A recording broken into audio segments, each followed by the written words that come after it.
Hey, have you ever made a perfect timetable? You feel super organized. You think, this time I will follow it. But after 2 days, it's useless. You can't follow it. Why? Because making a plan is easy. Doing the work is hard.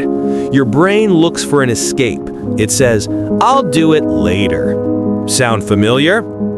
So what's the real problem? It's not your timetable. It's a missing superpower called discipline. People think discipline means being strict. No, discipline means freedom.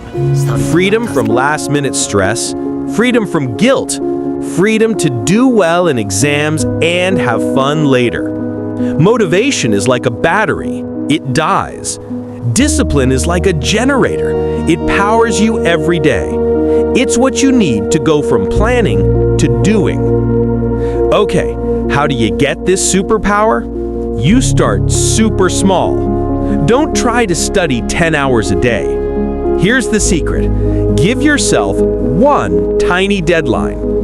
For example, I will read just 2 pages of my book before I watch that YouTube video. Or I will solve just 3 math problems before I check my messages. That's it. Your only job is to win that tiny battle. Why does this work?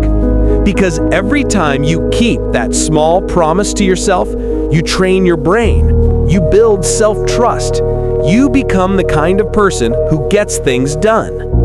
Your mission today is not to make a new timetable. Your mission is to pick one small thing, just one, and do it before you do anything else.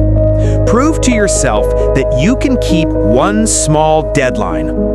That is how you build discipline, one small win at a time. Stop planning, start doing, even if it's just a little.